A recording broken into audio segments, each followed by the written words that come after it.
Today's guest on a Life and a Living podcast is a return guest. He's Pete Rawlinson, who's the Chief Marketing Officer for an organization called Workvivo, which is a employee engagement platform that they've created in the Republic of Ireland and are selling globally. But I really wanted to have a conversation with Pete about leading through COVID and how his organization managed and how he's also seen other organizations. So we talked through the various challenges for the organizations, for the individuals, for him as a leader and as a manager, and also how the platform that they have built themselves has been, fantastic for their own business, and how they've seen the take up and the increase in interest in providing that platform for other organizations has really grown during this time of COVID. So I know you'll find it fascinating to listen to Pete. I say he's in a unique position in terms of being part of running an organization that is building these platforms of engagement for employees. So I think it's a very, very interesting perspective. So I really recommend just sit back and enjoy and listening to this conversation of leading through COVID with Pete Rawlinson.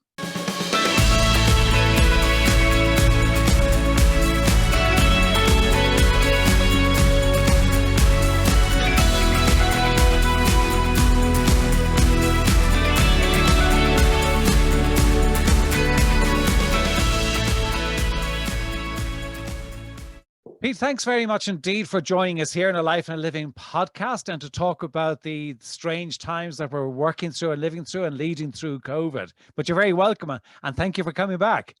Thanks for inviting me, John. Good to be back. That's great. Listen, before we get into it, maybe just give a little bit of context for people so they know what Workvivo does and a little bit about your own organization. Yeah, absolutely. Yeah. So we are an island-based tech company, and we actually provide a communication platform for employees in organizations. And I know there's lots of kind of technologies out there that help employee communication, but our specific focus is to engage employees as well as connect employees. So we do have this cloud-based platform that is highly social in nature, that enables, actually very, very good timing, actually enables employees to feel more connected, to feel part of something bigger than themselves, help with leadership transparency, and very, very apt in these, in these potentially isolating times. Absolutely. But I'm sure like everybody else, when the whole thing of COVID hit, that it was kind of, oh God, we have to move really, really quickly, because you would have had the bulk of your people, even though what you're working on is a cloud platform, but I mean, you're the bulk of your people working in the office. And now suddenly everybody has to go home 100% of the time. So how did you manage to adjust and do that quickly? Yeah, it was very interesting because, I mean, we're not a large company right now. We're about 40 people, John, and we're a pretty close-knit team. So when, in the March timeframe, when this was becoming apparent, one of our biggest concerns was like, how can we kind of, stay together and stay connected? Because we would have, as they say in Ireland, would have the crack in the office and, would have some fun. What we decided to do actually was to experiment first before there was the first actual lockdown. We said, look, let's try and work from home, because until then we were all working in the office because we enjoyed each other's company. So we experimented. We said, right, this is on Friday. Let's just all work from home and see how that goes. And we didn't come back to the office. The lockdown happened that weekend, and we were staying at home. So it happened very, very fast for us, as it did with a number of other people. I'm not sure the impact was as significant for us as we thought it would be, but it literally, we thought we were testing it, and it became a long-term test, I guess. And so for you, I mean, it's interesting when you think about that. For you, Pete, you're there, you're managing the people, you've got the people coming into the office. That becomes the way of working. It's engaging with them, and that was how you managed it. So, I mean, how much did you have to change how you approached your role as a manager and a leader of people to, because it's just different circumstances? It is, yeah, it is. And, I think what became apparent to me is that, this change to remote working happened very, very quickly and happened to everybody. So regardless of whether you felt like working from home was a good thing or a bad thing, you just had to do it, right? And there are multiple even a company as small as ours, there are multiple personality types. There are extroverts and introverts, and that react very differently to it. So Because prior to that, everybody was in the office and you kind of had a feel for people because you have that face-to-face contact. Obviously you lose that, and, you know, video conferencing doesn't really kind of, you know, replace that effectively. It was important to get to kind of know more about the personalities of the people that you were managing, that you were leading in the business. I kind of use this term, the whole person, right? That it isn't just, you know, a role that someone occupies when they come into the office. When they're working from home, there's a whole other set of contexts that need to be accommodated for, from, you know, just like family life, you know, managing kids, mental health, etc. Those are things that typically, although they are part of the kind of the informal dialogue face to face, they became a much more important part of the conversations that I would have with the team. And it really was effective and important to have those conversations. So it wasn't all about work. A lot of it was just about a lot of non-work stuff, and that continues to this day. And so, I mean, so practically, what were some of the things that you felt, okay, we've now got to do this because we do have these different personalities, we've got to have people in different circumstances. And as you say, it's a very different for somebody who's kind of single and living in an apartment on their own to somebody who's got 3 young kids and you're trying to homeschool and you know, both parties are at home. So what were the practical things that you did for your people that you felt really made the difference? There's a couple of things. I mean, you know, we would have, we made sure that we kind of over communicated, right? Like with my team, we had a stand up every morning, 9 o'clock. We had a stand up, and if we didn't have anything to talk about professionally, we would just have a conversation for half an hour about just what's going on just in their lives. What show did you watch last night? How are the kids doing, etc. I'd also make sure I'd have one-on-ones with folks as well, right? So, for example, I do have, to your example there, John, I do have, you know, one of my team has 3 kids at home. So that's, you know, he and his wife both work from home.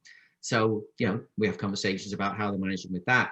Another one of my team is a guy that lives by himself in an apartment in Cork, in Ireland. And, you know, so you talk about, you know, what kind of things has he been doing and how's he been coping with it, and how, you know, how is he talking to his family, is he seeing his friends and things like that. And any kind of similar interest that you may have. You know, we have a similar interest in cars, so we'd have a conversation about that. Anything where you could continue that kind of, I guess, you know, emotional connection to someone.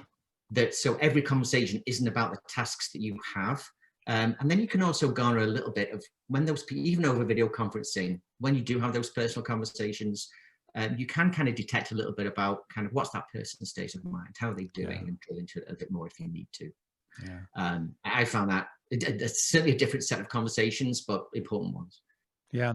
And because one of the things I know from talking to in some companies is that, you know, the intent very often, which was a good intention by the leader or the manager to be in regular contact, but sometimes how that felt to the people who are on the receiving end is that I'm being micromanaged and he or she is checking up on me. Yeah. Yeah. So how did you strike that balance? Yeah, I mean, you know, we kind of have this, you know, check in, don't check up kind of thing, you know. Yeah. And I think part of it again is coming back to when you have those conversations, there is an important element of non-professional dialogue that you need to have as well, right? So, you know, the conversation isn't just about, you know, what is the status of the project that you're working on. I've also kind of found that when you're face to face with someone, you know, it's easier to be able to look someone in the face and have those conversations around like how are things progressing work wise.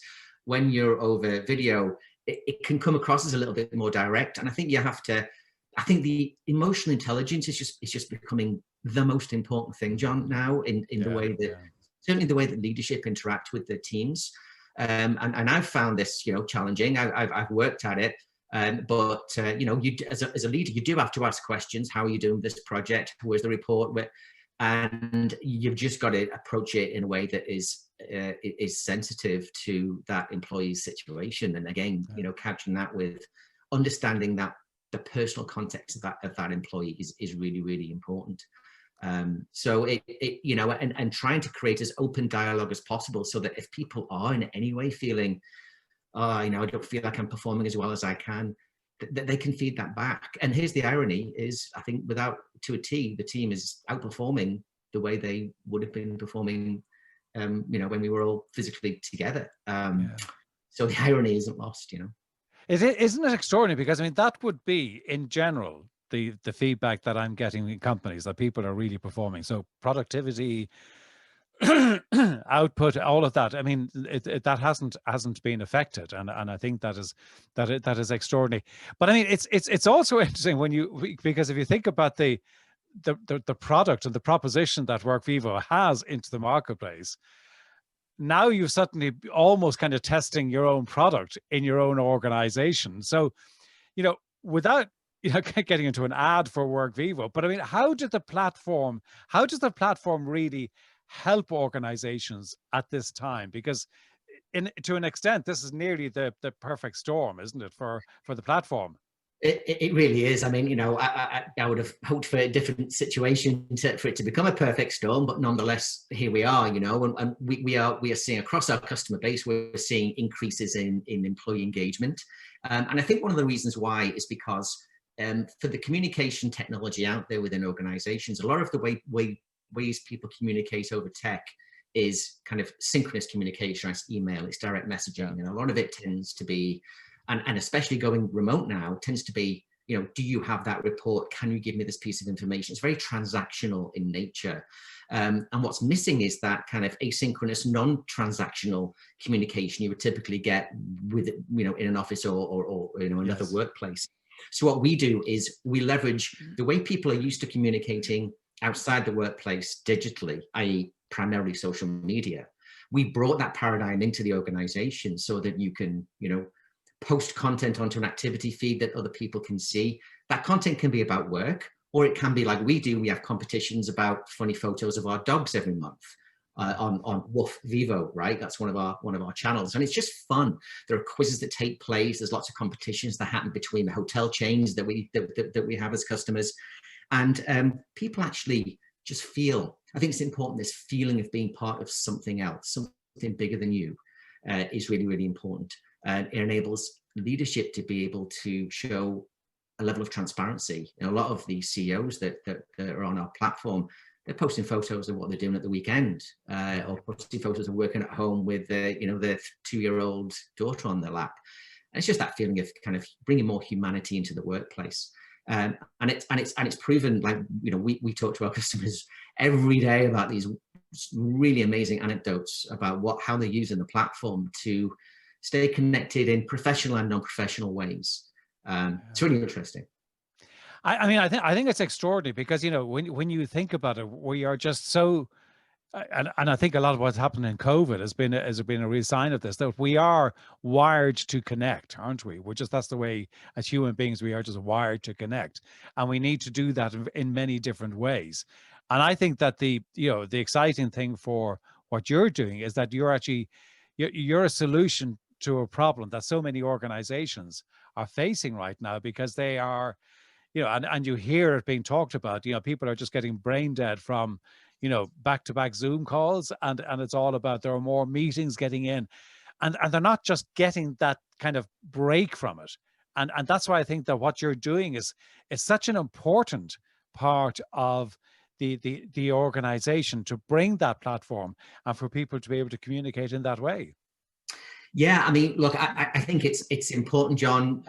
Given where we are right now with the forced move to remote working. But what I find really interesting is, we find across the board, talking to our customers, and we kind of hear this, and I'm sure you hear it anecdotally, that productivity is up, creativity is up. People have a little bit more time now to think about things, whereas in an office environment, there's all kinds of distractions going on, and so great. So it seems like the evidence shows that remote working seems to increase productivity, which is great for the employee and for the business.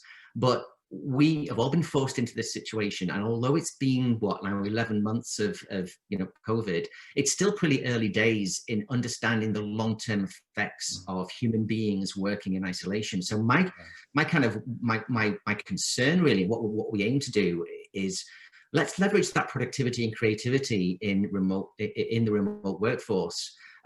But let's just bear in mind that, like, how are people really going to function in a year or 2 or 3 years from now when they're still working in their home office? What are we missing that you would normally have around the water cooler in the office? And I think that technology like ours, and there are other technologies out there, goes some way to to replacing that. And that's an important longer term consideration for organizations.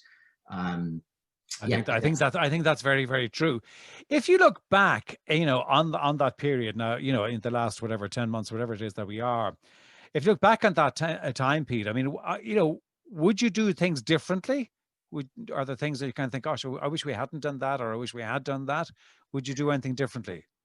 Yeah, I thought, yeah, it's a good question. In terms of the way that I've interacted with my team, I don't think I would do anything differently. I think we've really managed to get on really well there. I think what I may have missed a little bit is the interaction with cross-functional teams within the organization. So in the office, I could quite often walk past, the sales team or the customer experience team or HR, or and just have a quick conversation with them. How are things going? A conversation not rooted in actual a business need, just we happen to be walking past and you just have a chat, and that was kind of missed. So I think that what I've started to do more recently now is reach out just to check in with other kind of functions within the business, even though it may not be directly kind of a direct business need, but just kind of make sure the cross-functional, marketing's talking to sales, talking to customer experience, going to HR, talking to exec. I think that's really, really important. It's easier to do for a company of our size, but I think the need to do that so that folks still have that kind of cross-functional context that you would typically get in a physical environment is important and is often missed. Yeah, because I think that there's a danger that with remote working, that silos can become more hardened. Now, I have heard one or two companies saying quite the opposite, that silos have gone down, but I could also see why silos actually could get reinforced. Yeah, and I think it's just important to kind of just keep an eye on these things, because that is typically not something you would have needed to keep an eye on in a physically connected team of people. So there's a number of things that like the whole person, mental health and all of that stuff that typically just was never part of a thought their employee or a company or a leader would have, and it needs to be now. Absolutely. Just when you look back at that time, I mean, what are those things that you learned about yourself as a manager, if yourself as a leader, are things you learned about your team that were kind of, oh, wow, yeah. I certainly learned a massive amount of respect for teachers because I homeschool a 6-year-old, and the patience those guys have is beyond me. So that was a very important lesson for me personally. But I would say, from a leadership perspective, I think that probably because in most of my roles throughout my career, I have been in an office environment, and I realized now how much I've depended on that face-to-face interaction and reading signals from people and looking in people's eyes and assuming that you have relationships with people. So I think that there's been, certainly on my part, more effort required to connect with people and kind of uplift my emotional intelligence. I think that's been a challenge. I think I'm getting better at it, but it's I don't think it's ever perfect. I've been pleasantly surprised by the way certainly my team and the company as a whole have actually reacted to the remote working. As you say, that we're a young company with a lot of young employees that are living by themselves, and it must have been tough for those guys, especially during the severe lockdown when they couldn't even see their parents, but I've been really amazed by the tenacity of these folks, and I've also been surprised by how much more kind of creativity I've seen come out of people. The amount of times I've got messages from folks outside of the marketing team, where I work in the marketing team, that with ideas, hey Pete, have you thought about this? Have you thought about this? Have you thought about this? And it's like, wow, you guys are you are sitting back at home and thinking about things. That's been really surprising to me, pleasantly surprising. Yeah, I think it does show that we sometimes don't give people enough credit for how adaptable they can be. And we make assumptions. Very often we make assumptions that they're not as adoptable as we think they are, but given the circumstances. And I also think given the right support, I think for the organizations that have done it well in terms of saying, listen, I don't have all the answers, but here, let's work together to actually find good answers to support you. I think that people, 99.9% of people have responded extraordinarily well to that, So I think that's been a real positive. So if you look at your kind of crystal ball going forward, what do you think will be post-COVID, whenever that is, or whatever that is? What do you think will be the new way of working? Yeah, I think that a lot of people would say this hybrid working environment, and I think that's important, even coming from my perspective as someone who works in a company that it digitally brings people together who are not together. To your point earlier, John, we are social animals. That face-to-face connection is important. So I don't think that we're ever going to see a point where everyone is working completely remote for every single company. I think it's going back to considering the whole person, right? I think we need to accommodate different personalities and different cultures and different roles, and enable, if you need to be face-to-face, enable that face-to-face communication. If you're happy to be remote, you're effective remote, and you are a happy, engaged, connected employee while remote, then that should be supported too. And I think that's going to be the challenge for organizations going forward, right? Is how can you support those different, vastly different working environments, and still keep employees engaged, and therefore maintain your competitive edge? Because if you don't accommodate these different types of personalities, then obviously you're going to find talent acquisition and retention is going to be a real problem. So yeah, I think it's a combination of different scenarios that need to be accommodated for. And it could well be that the platform that Workvivo created is part of that solution, isn't it? Well, honestly, John, we believe that, it's, the next few years, every company will have a platform like Workvivo. I mean, I would love it to be Workvivo, but, there are other options out there. But I think this new way of communicating, we've just introduced live streaming and podcasts into our platform as a means of communicating internally, and that has been taken up like wildfire. Just different ways and different types of content to connect and engage people. The evidence we see from our clients and the uptake on that just gives us a lot of confidence that we're going in the right direction. So we expect to see more of it. Great. Pete, thank you so much for taking the time. I really appreciate it. I knew that your insights would be really valuable. I know the people listening will get a lot from that. So thank you very much indeed for your time. Thank you, John. It was good talking to you again.